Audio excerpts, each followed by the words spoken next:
Hello, y'all.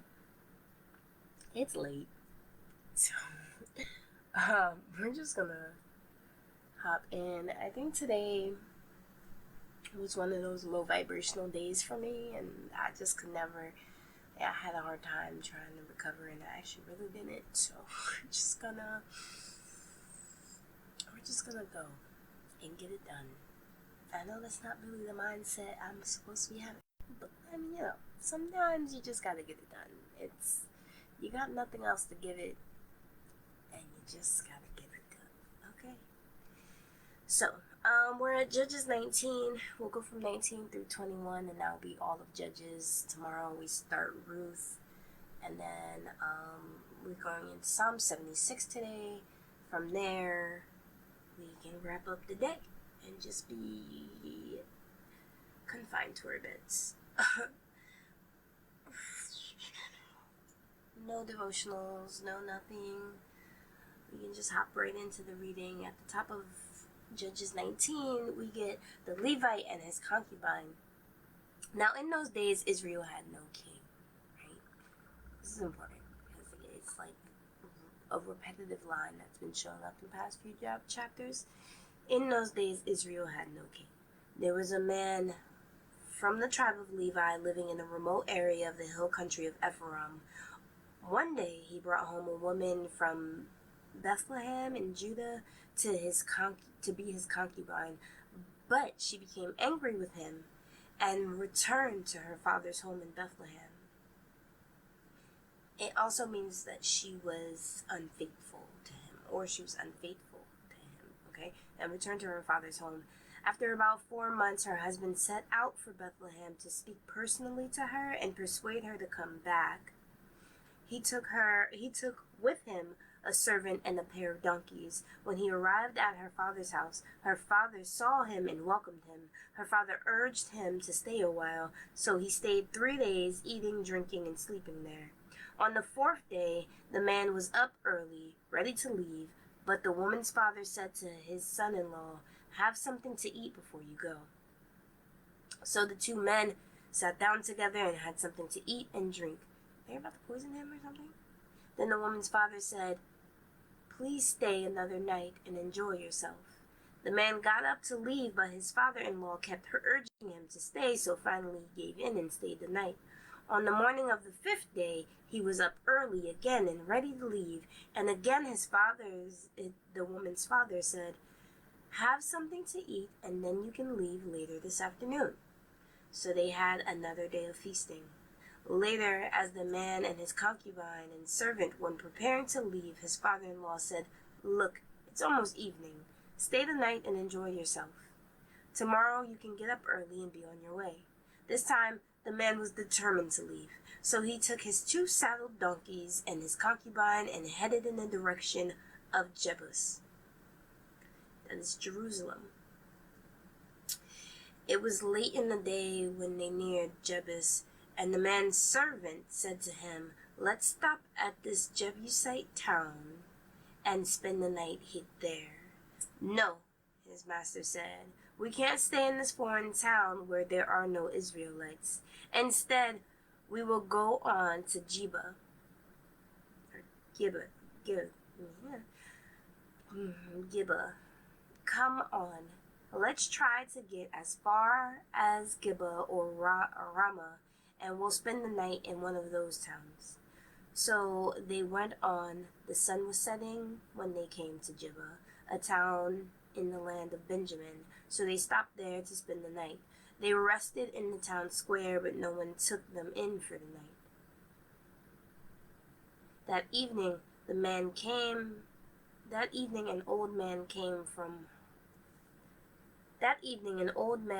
home from his work in the fields. He was from the hill country of Ephraim, but he was living in Gibeah, where the people were from the tribe of Benjamin. When he saw the travelers sitting in the town square, he asked them where they were from and where they were going. "We have been in Bethlehem in Judah," the man replied. "We are on our way to the remote area in the hill country of Ephraim, which is my home. I traveled to Bethlehem and now I'm returning home. But no one has taken us up for the night. Even though we have everything we need, we have straw and feed for our donkeys and plenty of bread and wine for ourselves. You are welcome to stay with me, the old man said. I will give you anything you might need, but whatever you do, don't spend the night in the square. So he took them home with him and fed the donkeys. After they washed their feet and ate and drank together, while they were enjoying themselves, a crowd of troublemakers from the town surrounded the house. They began beating on the door and shouting to the old man, "Bring out the man." Oh, I was just about to say it. This is giving me, oh my God, this is giving me that moment in God, Sodom and Gomorrah or whatever, where the angels came and they were like, don't stay in the town square. No.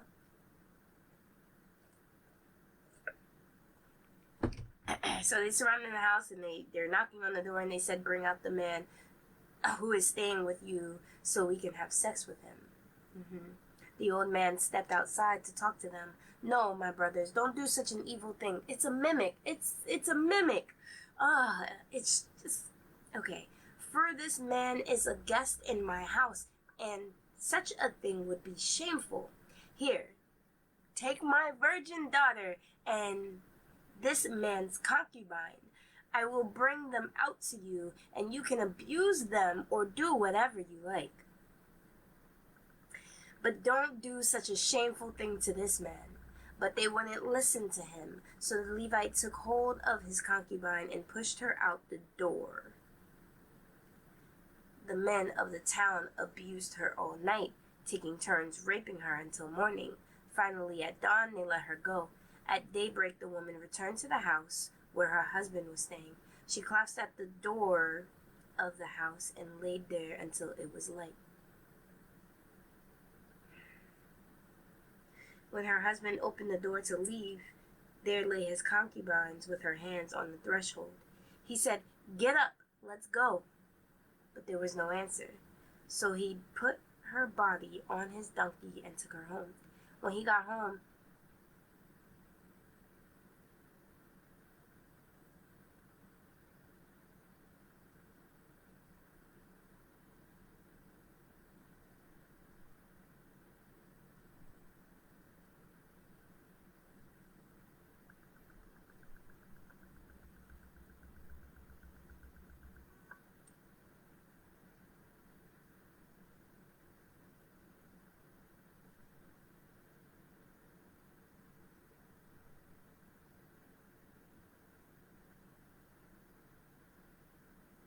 okay.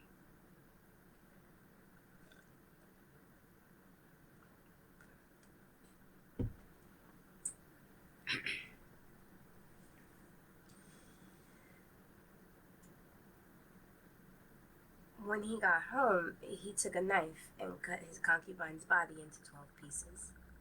Then he sent one piece to each tribe throughout all the territory of Israel. Everyone who saw it said, "Such a horrible crime has not been committed in all the time since Israel left Egypt. Think about it. What are we going to do? Who's going to speak up?"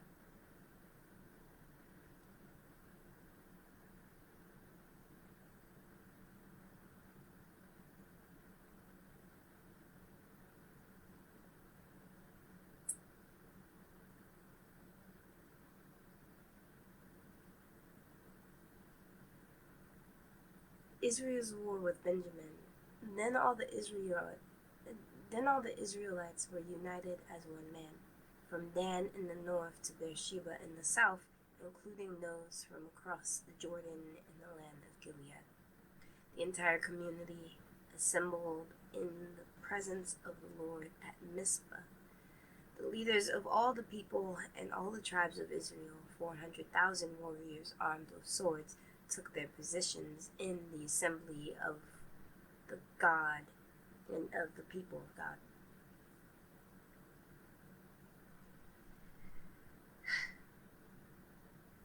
Word soon reached the land of Benjamin that the other tribes had gone up to Mizpah.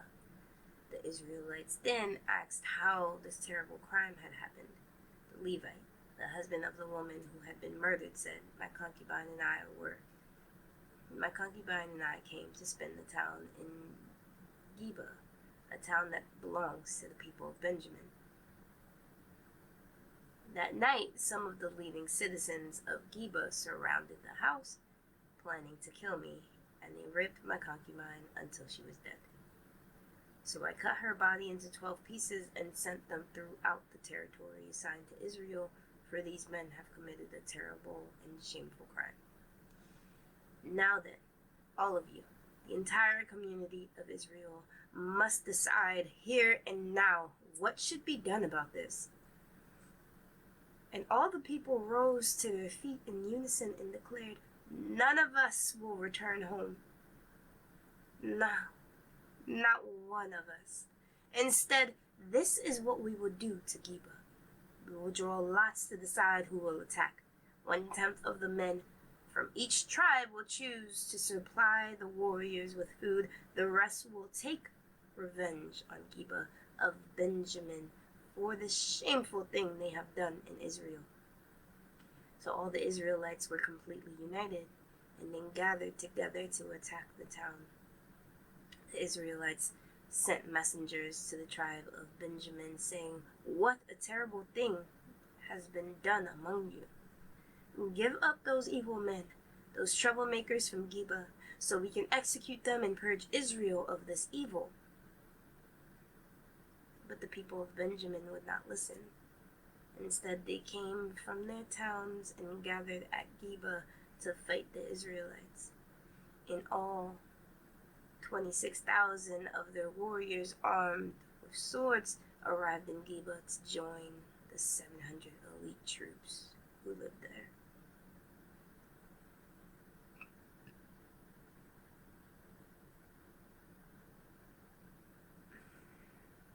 Among Benjamin's elite troops, 700 were left-handed, and each of them could sling a rock and hit a target within a hair's breadth without missing.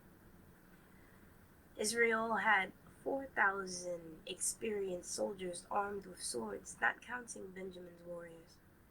Before the battle, the Israelites went to Bethel and asked God which tribe should go to attack the people of Benjamin. The Lord answered, Judah is to go first. So the Israelites left early the next morning and camped near Geba. Then they advanced toward Geba to attack the men of Benjamin, but Benjamin's warriors who were defending the town came out and killed 22,000 Israelites on the battlefield that day. But the Israelites encouraged each other and took their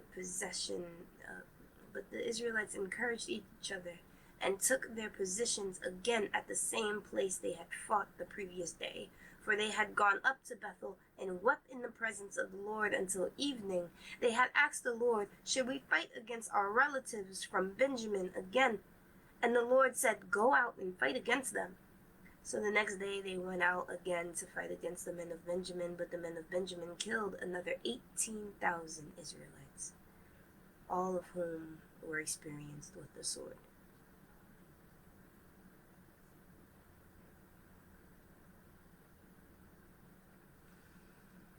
Then all the Israelites went up to Bethel and wept in the presence of the Lord and fasted until evening. They also brought burnt offerings and peace offerings to the Lord. The Israelites went up seeking direction from the Lord. In those days the Ark of the Covenant of God was in Bethel, and Phinehas, son of Eleazar and grandson of Aaron, was the priest. The Israelites asked the Lord, Should we fight against our relative from Benjamin again, or should we stop?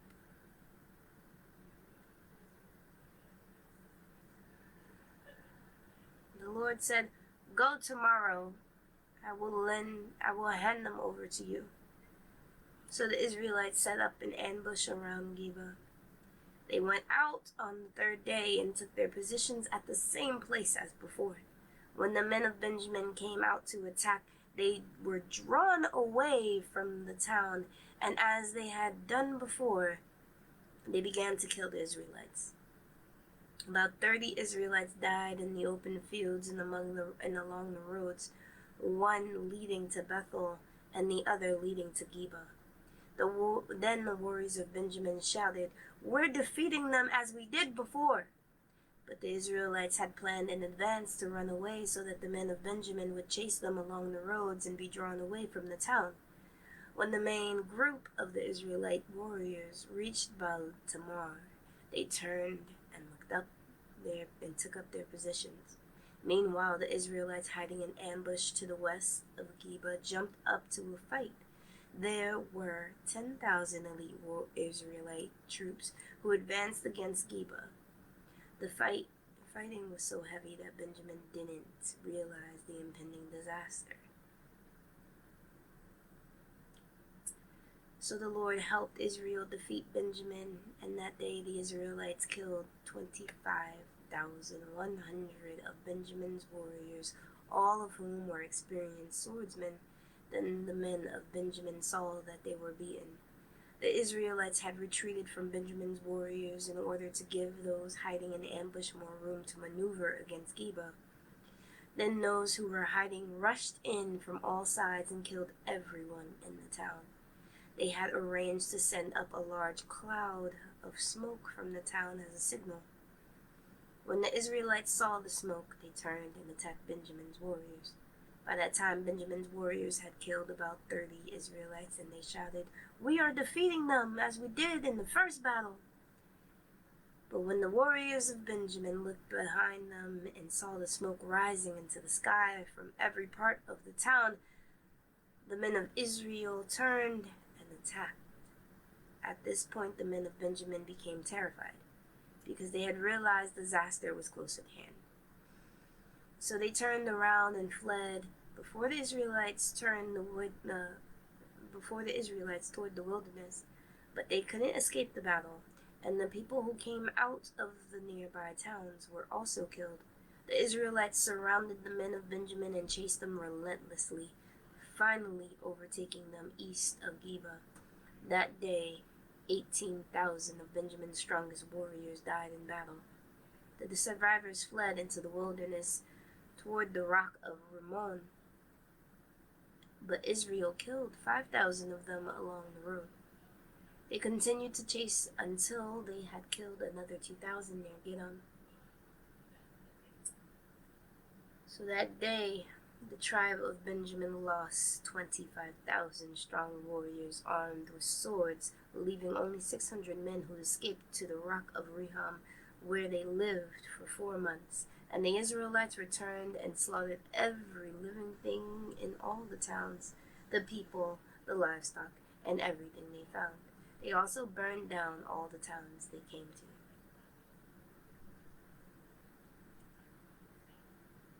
Israel provides wives for Benjamin.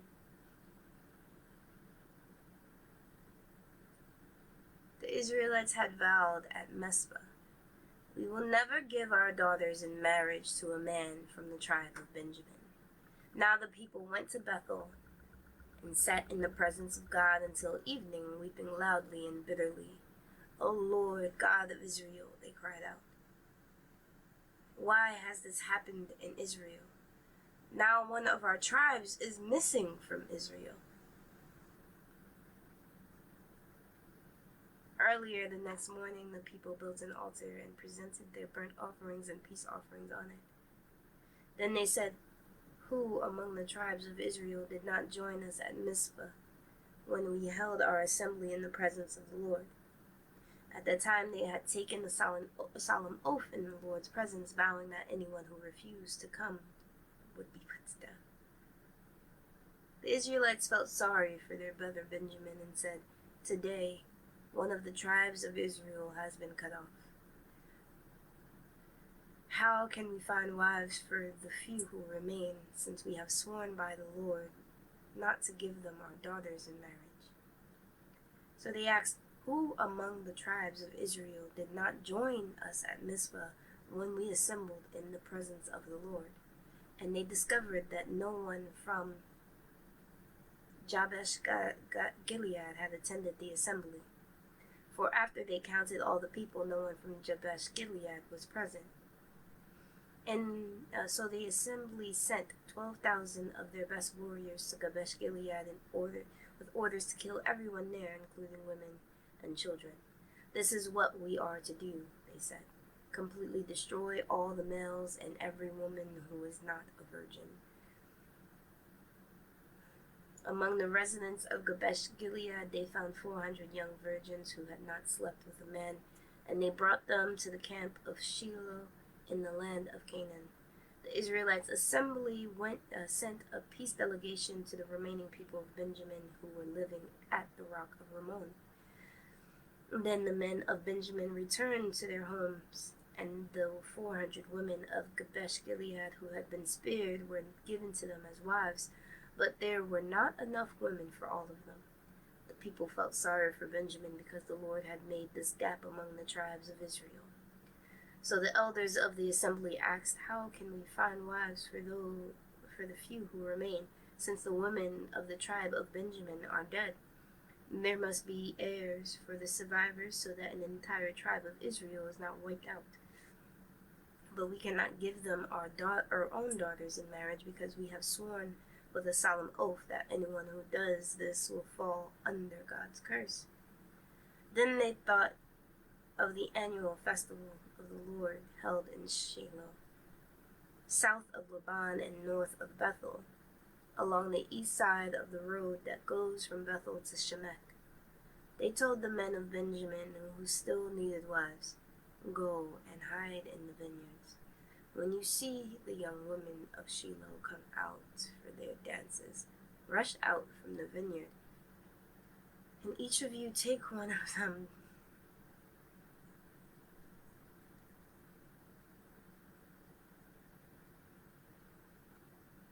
Rush out of the vineyards, and each of you take one of them home to the land of Benjamin to be your wife."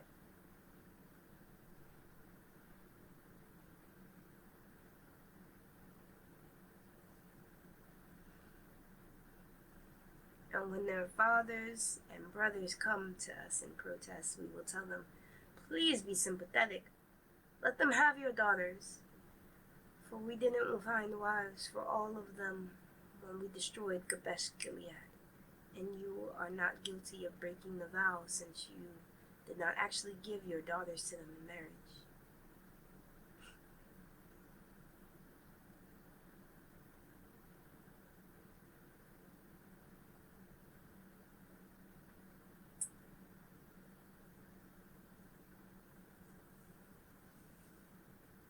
So the men of Benjamin did as they were told.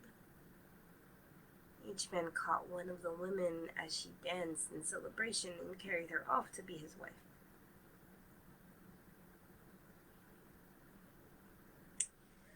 They returned to their own land, and they rebuilt their towns and lived in them. Then the people of Israel departed by tribes and families, and they returned to their own homes. In those days Israel had no king, and all the people did whatever seemed right in their own eyes.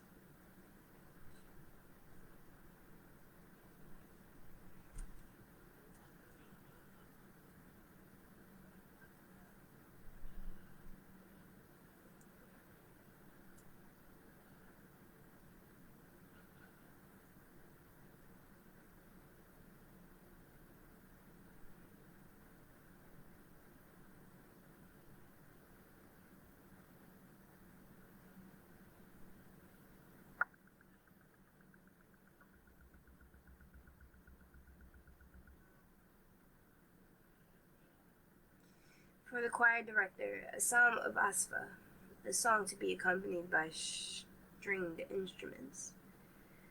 God is honored in Judah. His name is great in Israel. Jerusalem is where he lives. Mount Zion is his home. There he has broken the fiery arrows of the enemy. The shields and swords are weapons of war.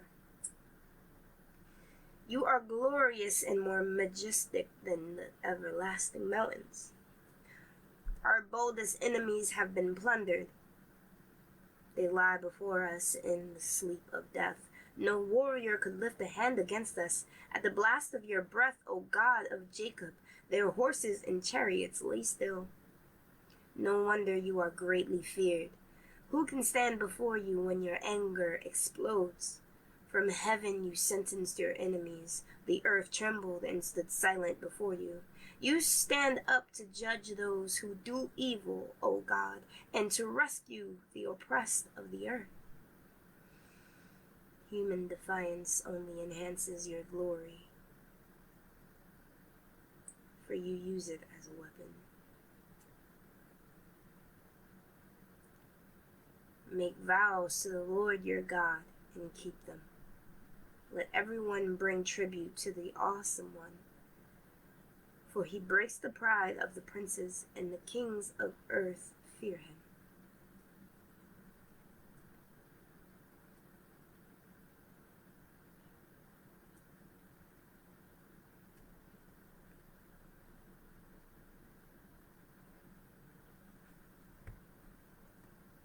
And that's the end of Judges.